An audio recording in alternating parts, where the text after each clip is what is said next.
5 ஆண்டுக்கு ஒரு முறை கொடுத்தா அது விருது கிடையாது. ஆண்டுதோறும் கொடுத்தா தான் விருது. மாண்புமிகு தமிழ்நாடு முதல்வர் அவர்கள் அனுமதி பெற்று இனி வெள்ளித்திரை, சின்னத்திரை, தமிழ்த்திரை விருதுகள் ஆண்டுதோறும் தரப்படும் என்பதை முதல்ல மகிழ்ச்சியோடு தெரிவித்துக் கொள்கிறேன். சேரன் அண்ணாலாம் ஒரு சாதாரண டைரக்டரா நீங்க தவமாய் தவம் இருந்த அந்த படத்துல வர ஒரு காட்சிக்கு அத்தனை தேசிய விருதுகள் நம்ம கொட்டி கொடுப்போம். சினிமாவினுடைய இதயம் யாரு? உண்மையிலேயே தன்னுடைய இதயத்தை பற்றி கவலைப்படாத இயக்குனர்கள் தான். அந்த இதயம் ஓடிக்கிட்டே இருக்கும். எப்படியாவது ஒரு நல்ல படத்தை எடுத்துட முடியாதான்னு 40-50 வருஷம் சாலிகிராமத்தினுடைய காவிரி கார்னர்ல சுற்றி கொண்டிருக்கக்கூடிய அண்ணன்களை நான் அறிவேன். 5 ஆண்டுக்கு ஒரு முறை கொடுத்தா அது விருது கிடையாது. ஆண்டுதோறும் கொடுத்தாதான் விருது. மாண்புமிகு தமிழ்நாடு முதல்வர் அவர்கள் அனுமதி பெற்று இனி வெள்ளித்திரை, சின்னத்திரை, தமிழ்த்திரை விருதுகள் ஆண்டுதோறும் தரப்படும் என்பதை முதல்ல மகிழ்ச்சியோடு தெரிவித்துக் கொள்கிறேன். நல்ல படைப்புகள் தான் நம்முடைய ஆக்சிஜன். தமிழ் சினிமாவில் உண்மையிலே தன் தலையை அடமானம் வைத்து முதல் போடுகிற முதலாளினா தமிழ் சினிமாவுக்கே தலையா இருக்கிறது நம்முடைய தயாரிப்பாளர்கள் தான். நம்ம நகைச்சுவையா சில பேமெண்ட்ஸ் வரல, பெண்டிங் பேமெண்ட்ஸ் சொல்லுவாங்க. எந்த இண்டஸ்ட்ரியில இல்லை, அவங்க தரக்கூடாதுன்னு இல்லை. ஒரு படத்துல பேமெண்ட் தர முடியாட்டியும் அந்த சம்பந்தப்பட்டவங்களை அடுத்து ஒரு படமே தரக்கூடிய தாயுளம் கொண்டவர்கள் தான் அவங்க இல்லைன்னா நாம் இல்லை, அந்த தயாரிப்பாளர் சங்கம். அதே போல இந்த தமிழ் சினிமாவில் கைகளா இருக்கக்கூடியதுதான் நம்முடைய பாடலாசிரியர்களும் கவிஞர்களும் இசையமைப்பாளர்களும். படத்திற்காக ஓடியதா, இளையராஜாவின் பாடலுக்காக ஓடியதான் தெரியாத பல ஒண்டர்ஃபுல் மேஜிக்ஸ் தமிழ் சினிமாவில் இருக்கு. அவங்க இல்லைன்னா நம்ம இல்லை. இந்த தமிழ் சினிமாவை தாங்கி ஓடக்கூடிய கால்கள் அப்படின்னா எங்களுடைய ஃபைட் மாஸ்டர்ஸும் டான்ஸ் மாஸ்டர்ஸும் அப்படி ரத்தத்தை வியர்வையா கொட்டி ஓடி ஓடி உழைச்சி ஓடிக்கிட்டே இருப்பாங்க. அப்போ இந்த தமிழ் சினிமாவினுடைய வயிறு யாரு? Production department.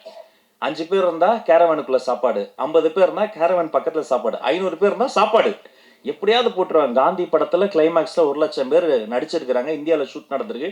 எப்படி காலைல பிரேக்ஃபாஸ்ட் கொடுத்துருப்பாங்க, மதியம் லஞ்ச் போட்டிருப்பாங்க, சாப்பிட்டு முடிக்கும் கடலை முட்டை எப்படி கொடுத்துருப்பாங்க யோசித்தே பார்க்க முடியாது.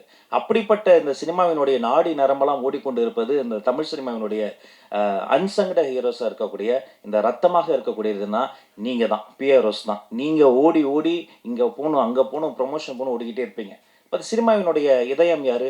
உண்மையிலேயே தன்னுடைய இதயத்தை பற்றி கவலைப்படாத இயக்குனர்கள் தான். அந்த இதயம் ஓடிக்கிட்டே இருக்கும். எப்படியாவது ஒரு நல்ல படத்தை எடுத்துட முடியாதான்னு 40-50 வருஷம் சாலிகிராமத்தினுடைய காவிரி கார்னர்ல சுற்றி கொண்டிருக்கக்கூடிய அண்ணன்களை நான் அறிவேன். இந்த மொத்த சினிமாவினுடைய உடலுக்கு ஒரு அழகான ஒரு ஸ்கின் வேணும் இல்லையா? அது நம்ம மேக்கப் டிபார்ட்மெண்ட். அப்படி அவங்க டச் பண்ணும்போது அப்படி சாமியை கும்பிட்டுட்டு அந்த ஃபர்ஸ்ட் அப்படி ஒரு பொட்டு வைக்கும் போது நாமளும் ஒரு நாள் பெரிய ஆர்டிஸ்ட் ஆகணும், ஒரு ஆர்டிஸ்டுக்கு ஒரு பெரிய நம்பிக்கை வரும். சரி, இது எல்லாமே இருக்கு. அப்படிப்பட்ட இந்த சினிமாவினுடைய ஆக்சிஜன் யாரு?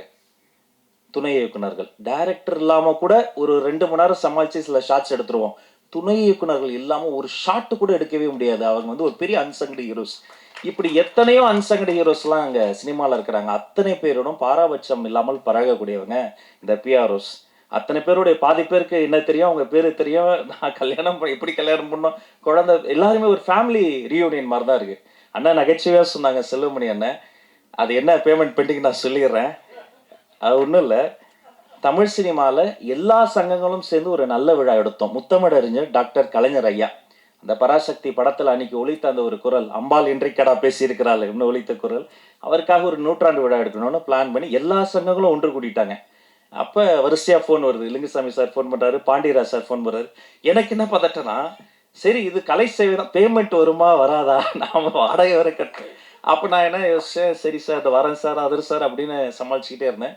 திடீர்னு ஒரு பிஆர்ஓ ஃபோன் பண்ணாரு. அண்ணே ஒரு நிமிஷம் உங்ககிட்ட செல்வமணி சார் பேசுகிறோன்ட்டார். எடுத்தோடனே ஹலோ அப்படின்னாரு. கிளம்பிட்டானே, இந்த கிரீன் பார்க் நோக்கி வந்துக்கிட்டு இருக்கேன், பக்கத்தில் வந்துட்டானே.